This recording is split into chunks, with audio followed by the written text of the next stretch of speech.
हम अपने आराध्य देवी देवताओं के स्वरूपों को देखें तो किसी के कई हाथ हैं, कई सिर हैं, तमाम तरीके के अस्त्र शस्त्र धारण करते हैं।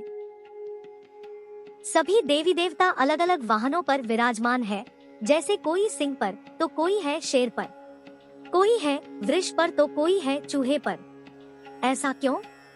क्या शास्त्रों में यह सब यूं ही लिखा गया होगा? पुराणों में उल्लिखित हमारे आराध्य देवी देवताओं का स्वरूप, उनके अस्त्र शस्त्र, वाहन इत्यादि गूढ़ार्थ रखते हैं। जब हम उनके मर्म को समझने की कोशिश करेंगे तभी उनके अर्थ को समझ पाएंगे।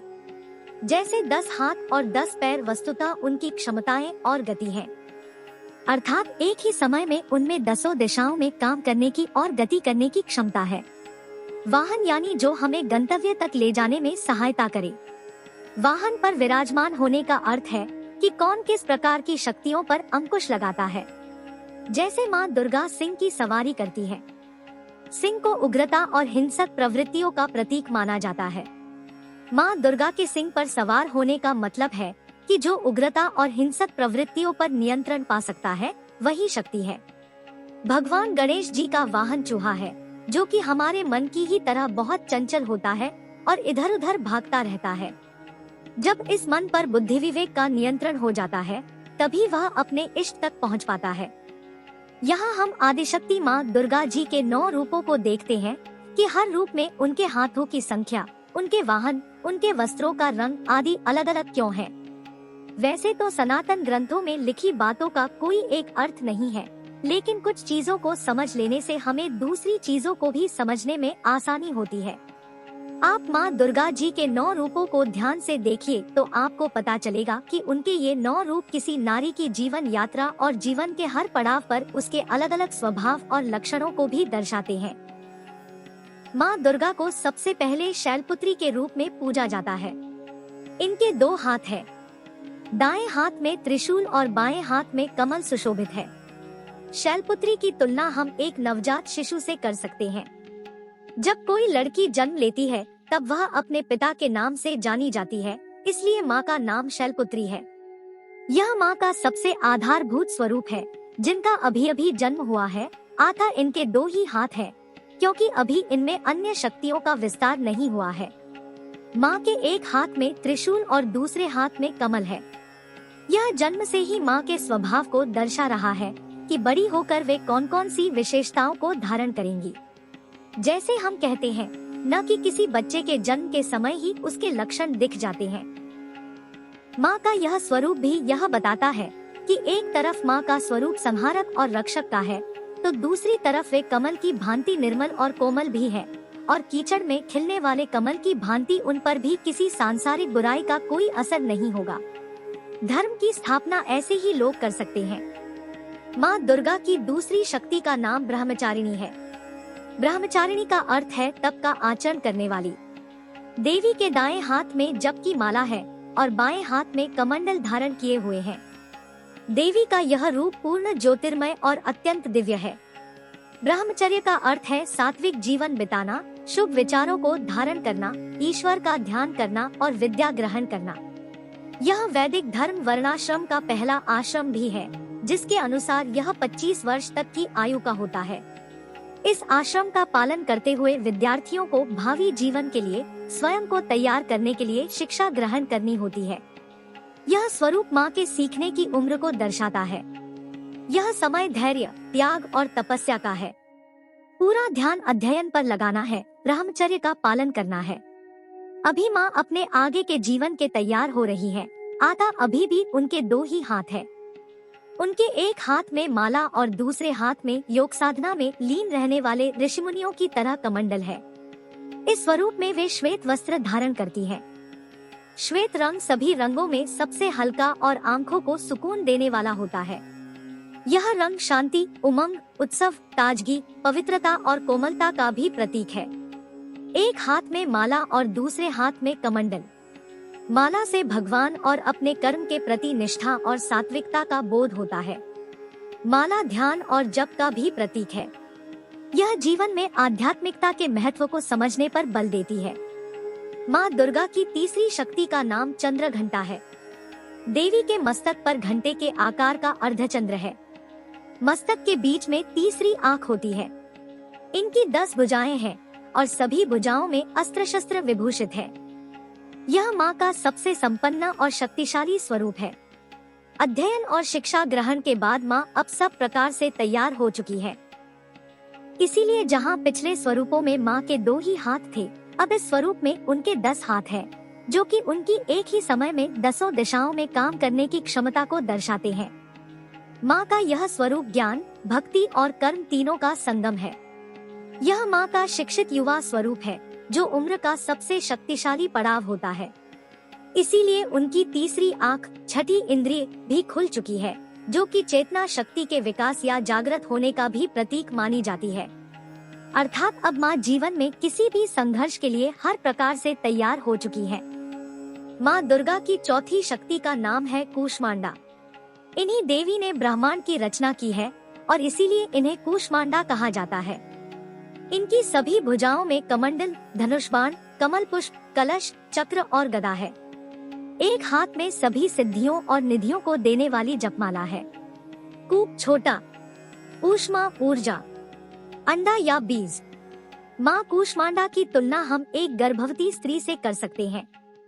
माँ के इस स्वरूप को ब्रह्मांड का रचयिता कहा जाता है। इस स्वरूप में माँ के हाथों में विभिन्न वस्तुएं एक गर्भवती या माँ बनने जा रही स्त्री में आने वाली विशेषताओं को दर्शाती है कि माँ का यह स्वरूप त्याग और तपस्या, कमंडल और जपमाला का भी है, शक्तिशाली अस्त्र शस्त्र भी है और सौम्य तथा निर्मल कमल भी है। माँ एक हाथ में एक कुंभ या मटका धारण किए हुए है। कई पौराणिक कथाओं में कुंभ को गर्भ का प्रतीक माना गया है। आकर इस स्वरूप में माँ एक नए जीवन की उत्पत्ति करने वाली है।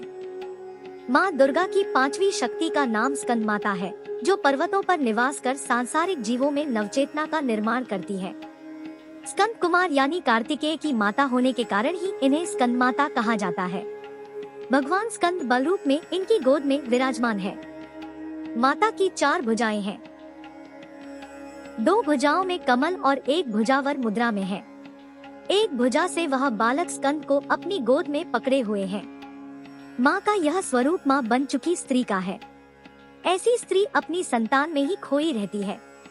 अपना सारा प्रेम और ममता उस पर लुटा देना चाहती है। जन्म के समय पुत्री अपने पिता के नाम से और पुत्र को जन्म देने के बाद वह अपने पुत्र के नाम से जानी जाती है। अतः यहाँ माँ का नाम स्कंद माता, कार्तिकेय जी की माता है। यह माँ का सौम्य स्वरूप है और वात्सल्य से परिपूर्ण है। इसीलिए उनके इस स्वरूप में उनके हाथों में कोई शस्त्र नहीं है, कमल पुष्प है, क्योंकि अभी उनका पूरा ध्यान अपने बच्चे पर है। दुर्गा जी की छठी शक्ति का नाम कात्यायनी है।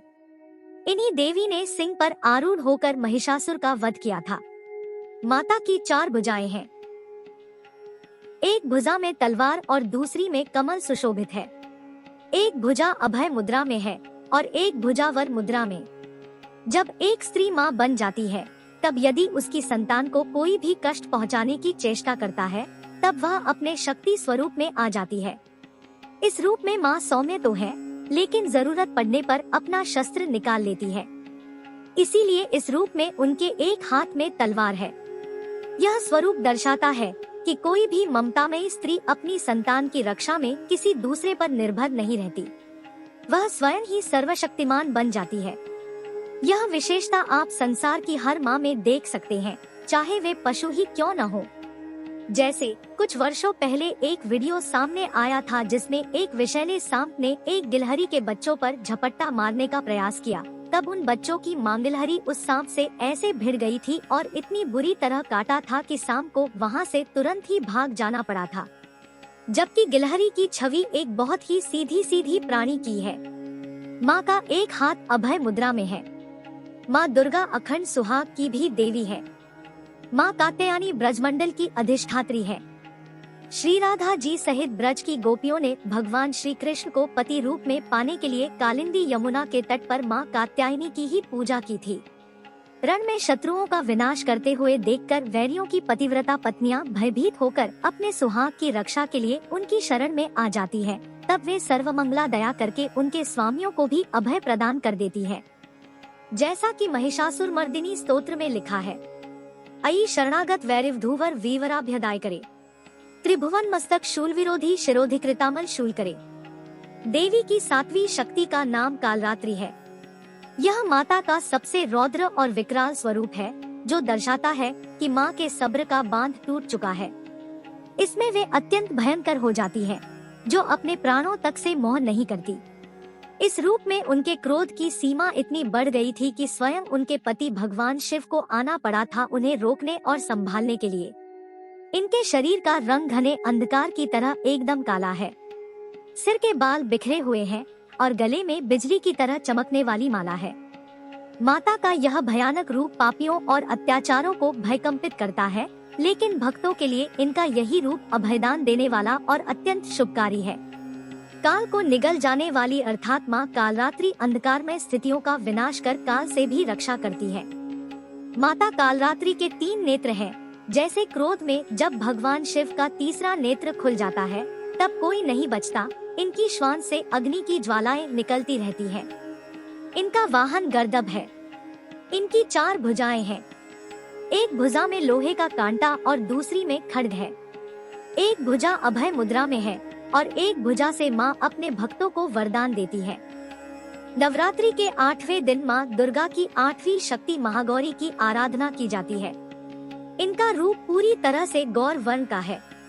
इनके सभी आभूषण और वस्त्र भी श्वेत हैं, इसलिए इन्हें श्वेतांबरधरा भी कहा जाता है। महागौरी वृषभ पर विराजमान रहती है। महागौरी की 4 भुजाएं हैं। इनके एक हाथ में त्रिशूल और दूसरे हाथ में डमरू है। उनका एक हाथ अभय मुद्रा में है और दूसरे हाथों से वे अपने भक्तों को वरदान देती है। जहाँ कालरात्रि रूप रौद्र रूप की पराकाष्ठा है, तो वहीं महागौरी शांति, सौम्यता और सुंदरता की पराकाष्ठा है। यह माँ का पूर्ण रूप है और इस स्वरूप में संतुलन भी है। डमरू को लय, संतुलन, सक्रियता और रचनात्मकता का प्रतीक भी माना जाता है। जब कोई स्त्री अपने जीवन के इतने चरण पार लेती है, तब उसमें एक तेज आ जाता है। उसके आचरण में पूर्णता आ जाती है। इस रूप में माँ प्रेम और सौहार्द की प्रतीक है और अपने परिवार के प्रत्येक उत्तरदायित्वों को पूरे समर्पण और प्रेम के साथ निभाती है, सभी को जोड़कर रखती है। नवरात्रि में माँ के इसी स्वरूप की आराधना सबसे अधिक की जाती है। माँ दुर्गा की 9वीं शक्ति का नाम सिद्धिदात्री है, जो सभी सिद्धियों को प्रदान करने वाली है। 8 प्रकार की सिद्धियां बताई गई हैं और माँ सिद्धिदात्री की उपासना से सभी सिद्धियां प्राप्त की जा सकती है। माता सिद्धिदात्री की भी 4 भुजाएं हैं। चारों भुजाओं में गदा, शंख, कमल का पुष्प और चक्र है। ये कमल के पुष्प पर विराजमान है। सिद्धि प्लस दात्री अर्थात माँ ने जीवन भर जितना अनुभव और ज्ञान अर्जित कर लिया है, अब वे उसे सबको बांटने वाली हो गई है। अब वे सब कुछ जान चुकी है। यह माँ का सबसे पूर्ण और दयावान स्वरूप है, इसलिए सभी उनके आगे नतमस्तक है। माता की उंगली में घूमता चक्र दूरदर्शिता के साथ इस बात का भी प्रतीक है कि पूरी सृष्टि उन्हीं के अधीन है, सभी उनके आदेश में है। वे बुराई और पापों का नाश कर धर्म का विकास करती है। शंख ध्वनि और पवित्रता का प्रतीक है, जो शांति और समृद्धि का भी सूचक है। जिस प्रकार शंख की ध्वनि से आसपास का वातावरण शुद्ध हो जाता है, उसी प्रकार माँ दुर्गा के पास आने वाले सभी भक्त पूरी तरह से पवित्र हो जाते हैं। शंख ध्वनि ओम ध्वनि के समान ही मानी गई है। यह नकारात्मक ऊर्जा को नष्ट करके सकारात्मक ऊर्जा का संचार करती है।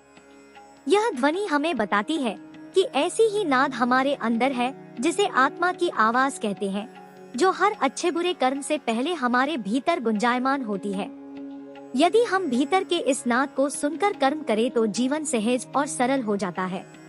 इस रूप में वे कमल पर विराजमान है, जो कि बताता है कि माँ वह उन्हीं लोगों को सिद्धि प्रदान करेंगी जो कीचड़ और गंदगी जैसे समाज में रहकर भी अपने आप को निर्मल और पवित्र बनाए हुए हैं। वीडियो अच्छी लगी हो तो कृपया लाइक और शेयर करें। चैनल पर नए हैं तो सब्सक्राइब करें और बेल बटन को दबा दें, क्योंकि हम आपके लिए ऐसे ही ज्ञानवर्धक वीडियो लाते रहते हैं।